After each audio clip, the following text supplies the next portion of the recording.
Prepare to be amazed as we present groundbreaking evidence that suggests a highly anticipated event known as the Rapture is set to take place in the year 2024. Yes, you heard it right. All signs are pointing towards this monumental event, and you won't believe what we have uncovered.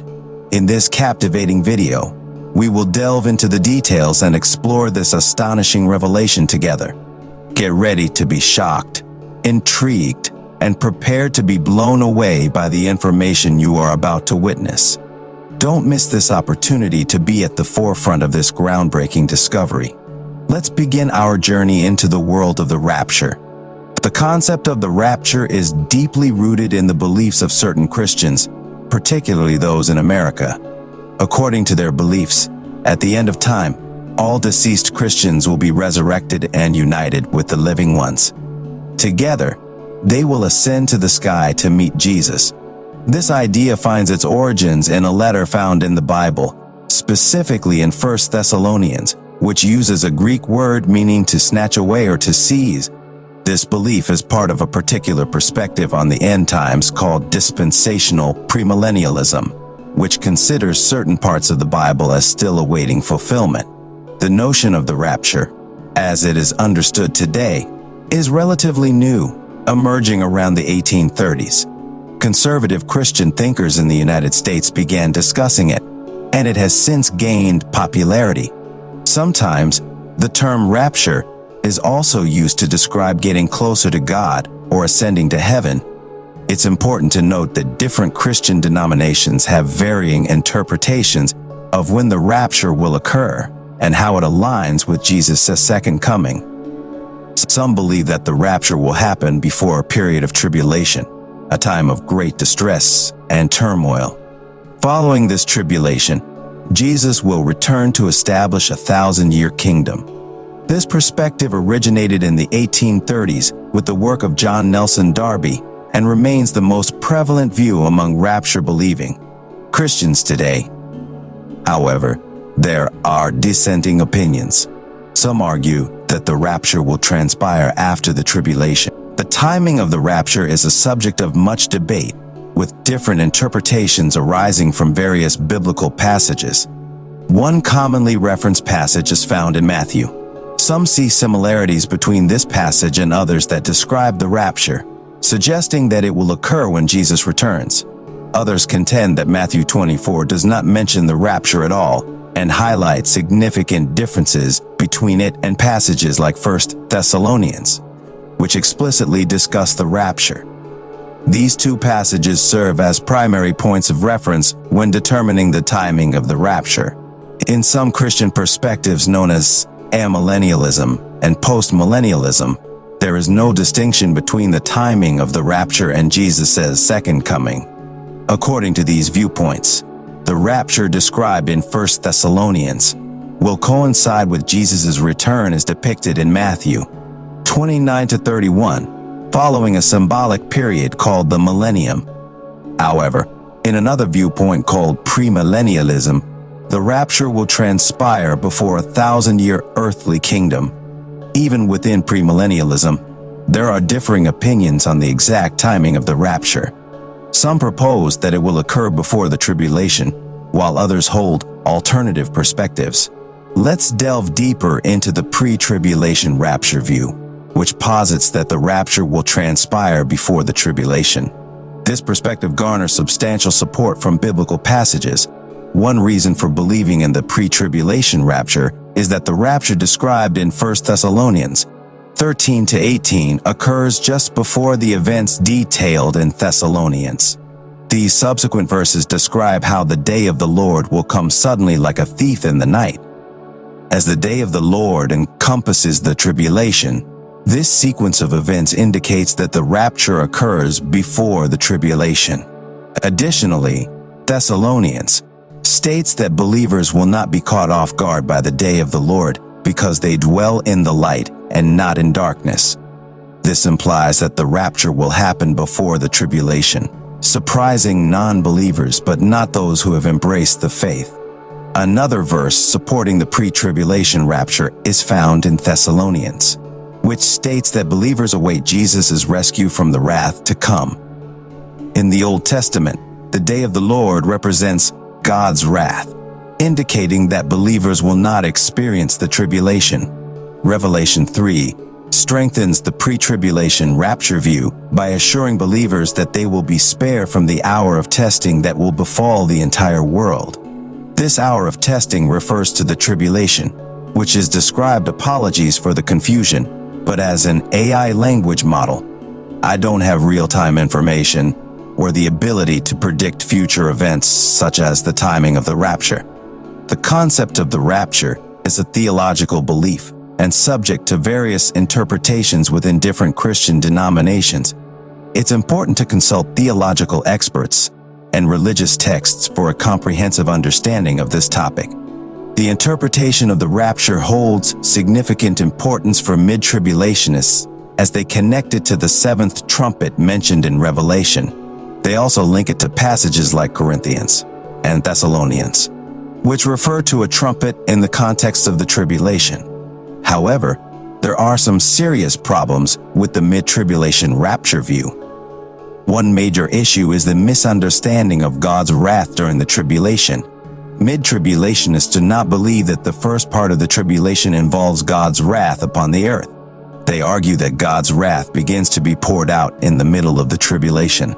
However, this contradicts passages like Zechariah, which describes the false shepherd, the Antichrist, and the judgment upon Israel. The wrath of God is seen at the very beginning of the tribulation, when the Antichrist makes a deceptive peace treaty with Israel. Additionally, the mid-tribulation view conflicts with the concept of the abomination of desolation mentioned in Daniel and Matthew 24:15, which occurs in the middle of the tribulation. For this event to happen, the Antichrist must already be in control, indicating that God's wrath is already being poured out. The connection between the wrath of God and the day of the Lord in Thessalonians further supports the idea that God's wrath is present throughout the entire tribulation period. The second issue with the mid-tribulation rapture view is that it interprets Revelation 11:3 symbolically rather than literally. When someone interprets scripture figuratively, they can give various meanings to the passage based on their own ideas. In this case, mid-tribulationists believe that the two witnesses mentioned in Revelation symbolize the church. They argue that the two witnesses ascending into heaven in verse 12 symbolize the rapture happening in the middle of the tribulation. However, this interpretation ignores the passage's literal meaning. John Walvoord suggests that the two witnesses represent the living church and the resurrected saints at the time of the rapture. But this conclusion is reached through a non-literal interpretation of the text. Moreover, the passage states that the two witnesses will be killed during the tribulation.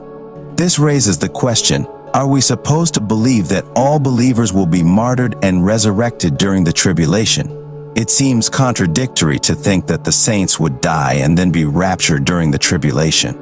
Thirdly, mid-tribulationists misunderstand the significance of the last trumpet mentioned in Corinthians. They believe that the seventh trumpet in Revelation is the same as the last trumpet in Corinthians and the trumpet in Thessalonians. However, this interpretation overlooks the fact that another trumpet is mentioned at the second coming of Christ in Matthew. Therefore, the mid-tribulation rapture view is rejected because it misunderstands God's wrath in the tribulation, interprets Revelation symbolically, and misinterprets the significance of the last trumpet in Corinthians. Another perspective on the timing of the rapture is the pre-wrath tribulation rapture view. According to this view, the rapture will occur between the middle and the end of the tribulation, specifically when God's wrath is unleashed on the earth at the sounding of the seventh trumpet, Revelation. In essence, this view suggests a mid-tribulation rapture, as it proposes that the church will be raptured at the seventh trumpet. However, there are two significant issues with this perspective. Firstly, this view misunderstands the significance of the last trumpet. It mistakenly identifies the seventh trumpet in Revelation as the same trumpet mentioned in Thessalonians 16 and referred to as the last trumpet in Corinthians. However, This overlooks the fact that Matthew 4:30-31 describes another trumpet sounding at the second coming of Christ, which occurs at the end of the tribulation, not in the middle.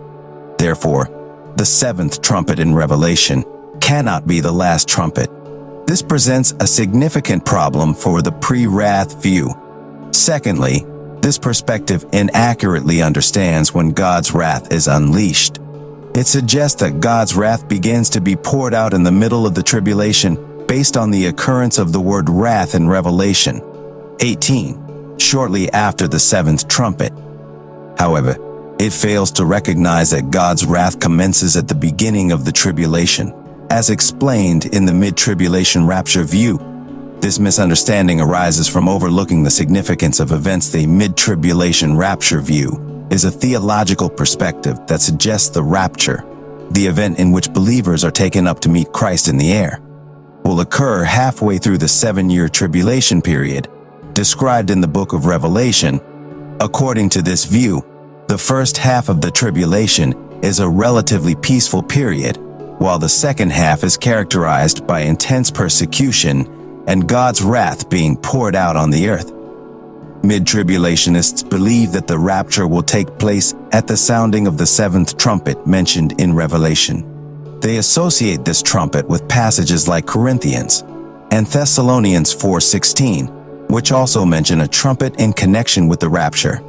They argue that the rapture will happen in the middle of the tribulation, just before God's wrath is fully unleashed. However, there are several theological challenges and inconsistencies with the mid-tribulation rapture view. One significant issue is the misunderstanding of God's wrath during the tribulation. Mid-tribulationists assert that the first half of the tribulation does not involve God's wrath upon the earth, but rather represents a time of testing and persecution. They argue that God's wrath begins to be poured out in the middle of the tribulation. However, this contradicts passages like Zechariah, which describes the false shepherd, often associated with the Antichrist, and the judgment upon Israel. The wrath of God is seen at the very beginning of the tribulation, when the Antichrist makes a deceptive peace treaty with Israel. Additionally, the mid-tribulation view conflicts with the concept of the abomination of desolation mentioned in Daniel and Matthew 2004:15. Which occurs in the middle of the tribulation. For this event to happen, the Antichrist must already be in control, indicating that God's wrath is already being poured out. The connection between the wrath of God and the day of the Lord in Thessalonians further supports the idea that God's wrath is present throughout the entire tribulation period.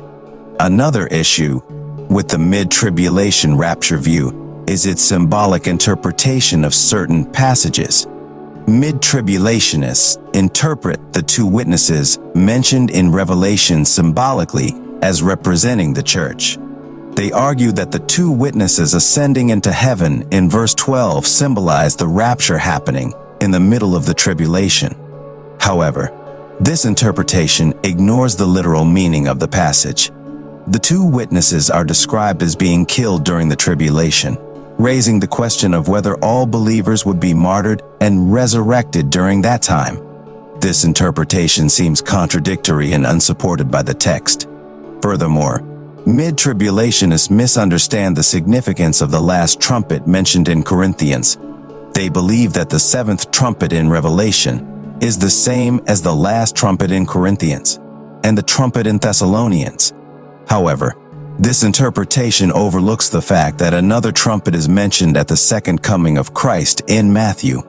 Therefore, the mid-tribulation rapture view is rejected because it misunderstands God's wrath in the tribulation, interprets Revelation symbolically, and misinterprets the significance of the last trumpet in Corinthians. It's important to note that the timing of the rapture is a topic of theological debate, and different Christian denominations and scholars hold varying views on this matter. The mid-tribulation rapture view is just one perspective among several. In this in-depth study, we will explore various aspects related to the timing of the rapture and its connection to end times prophecy. We will delve into different viewpoints, examine key passages of Scripture, and address common misconceptions. By doing so, we aim to gain a better understanding of this significant event and its implications for believers. One viewpoint suggests that after the Kingdom Rebellion, only angels and immortal Christians will populate the millennial kingdom. According to this perspective, there would be no unbelievers present to rebel at the kingdom's end, as described in Revelation. However, we must consider that this rebellion is a crucial aspect of end times prophecy and would require the presence of unbelievers in the kingdom. Another aspect that needs careful examination is the misinterpretation of the last trumpet mentioned in Corinthians. Some mistakenly identify it as the trumpet at Christ's second coming. However, this overlooks other trumpets described in Scripture, such as the trumpet sounding at the second coming of Christ in Matthew. Understanding these distinctions is vital in discerning the timing of the rapture. The timeline proposed by the post-tribulation rapture view raises concerns regarding the insufficient time for believers to dwell with Christ in heaven, as described in John. This passage suggests a period between the rapture and the second coming during which believers are with Christ. We must carefully evaluate whether the post-tribulation view allows enough time for this to occur. Notable differences exist between the events described in passages about the rapture, e.g., Thessalonians, and those about Christ's second coming, e.g., Revelation 19:11-21. These differences raise questions about whether they can be reconciled within the post-tribulation framework. Understanding these distinctions is crucial for a comprehensive understanding of the rapture's timing. The Bema Seat judgment, mentioned in Corinthians, occurs after the rapture. However, the post-tribulation rapture view does not allow sufficient time for this judgment to take place between the rapture and Christ's second coming. Exploring this aspect helps us assess the compatibility of different rapture timing perspectives with the scriptural account. In addition to the post-tribulation view, it is essential to consider other perspectives on the timing of the rapture.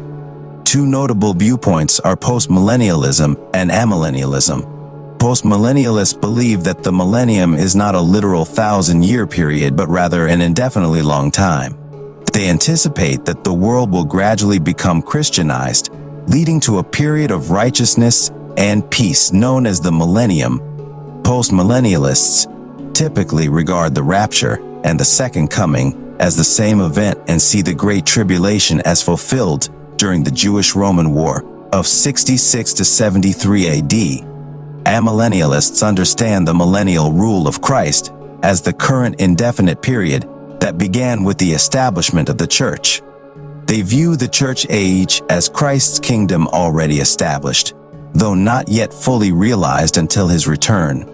This perspective rejects a literal interpretation of the 1,000-year period mentioned in Revelation. Amillennialists believe in a similar event to the rapture occurring at the second coming, described as a mystical gathering with Christ.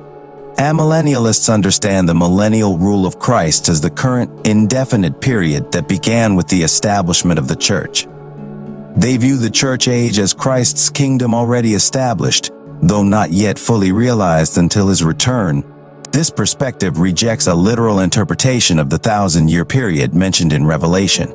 Amillennialists believe in a similar event to the rapture occurring at the second coming, described as a mystical gathering with Christ.